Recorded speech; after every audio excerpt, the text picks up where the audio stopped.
Presidential বিতর্কে কার্যত হেরে যাওয়ার পর থেকেই নির্বাচনে প্রার্থী হিসেবে জো বাইডেনের সরে দাঁড়ানোর গুঞ্জন উঠেছে বেশ জোরে সোরে। নির্বাচনে প্রতিদ্বন্দ্বী প্রার্থী ডোনাল্ড ট্রাম্পের সামনে তিনি টিকে থাকতে পারবেন কিনা তা নিয়েও খোদ ডেমোক্র্যাট দলের ভেতরেই সন্দেহ দেখা দিয়েছে। দলের অনেকেই বলছে বিকল্প প্রার্থীর কথা। এমনকি নিউ ইয়র্ক টাইমসের মতো প্রভাবশালী মার্কিন দৈনিকও বাইডেনকে প্রার্থিতা থেকে সরে দাঁড়ানোর আহ্বান জানিয়েছে। একমাত্র ওয়ালটন এসি দিচ্ছে 1 বছরের রিপ্লেসমেন্ট গ্যারান্টি এবং কম্প্রেসরের 10 বছরের গ্যারান্টি। দুই প্রার্থীর কেউই চমক দেখাতে না পারলেও তুলনামূলকভাবে বেশি খারাপ করেছেন বাইডেন। তার দুর্বল পারফরম্যান্স খবরের শিরোনাম হয়েছে। খোদ নিজের দলেই সমালোচনার শিকার হচ্ছেন তিনি। তাই এবার তার বিকল্প খুঁজছেন ডেমোক্রেটরা। দ্য নিউ ইয়র্ক টাইমসের সম্পাদকীয় পর্ষদ বলছে, আমেরিকানরা বাইডেনের বয়স এবং দুর্বলতাকে উপেক্ষা করবে না। এ কারণে ডেমোক্র্যাট নেতৃত্ব এখন ট্রাম্পের বিরুদ্ধে লড়াইয়ের জন্য শক্ত এবং উদ্যমী কাউকে খুঁজতে পারে।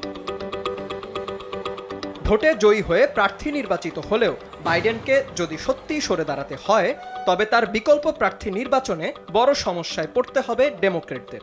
এত আলোচনার মধ্যে যদি 81 বছর বয়সী এ নেতা শেষ পর্যন্ত প্রার্থিতা ছেড়ে দেন, তবে ট্রাম্পের প্রতিপক্ষ হিসেবে ডেমোক্রেট থেকে বিকল্প প্রার্থী কে হবে এ নিয়ে চলছে নানা জল্পনা কল্পনা। বাইডেনের বিকল্প হিসেবে সবচেয়ে বেশি আলোচিত হচ্ছে সাবেক প্রেসিডেন্ট বারাক ওবামার স্ত্রী মিশেল ওবামার নাম। সাবেক এই ফার্স্ট লেডিকে বাইডেনের চেয়েও যোগ্য প্রার্থী বলে মনে করছেন কেউ কেউ। তাদের মধ্যে রয়েছে টেক্সাসের সিনেটর টেড ক্রুজের নাম। রিপাবলিকান এই নেতা রীতিমতো ভবিষ্যৎবাণী করেছেন আগামী আগস্টে ডেমোক্রেট পার্টির কনভেনশনেই বাইডেনকে প্রতিস্থাপন করা হবে। তিনি আরও জানান, ডেমোক্রেটিক পার্টি জো বাইডেনকে সরিয়ে যে মিশেল ওবামাকে প্রার্থী করবে এর সম্ভাবনাও প্রায় 80%।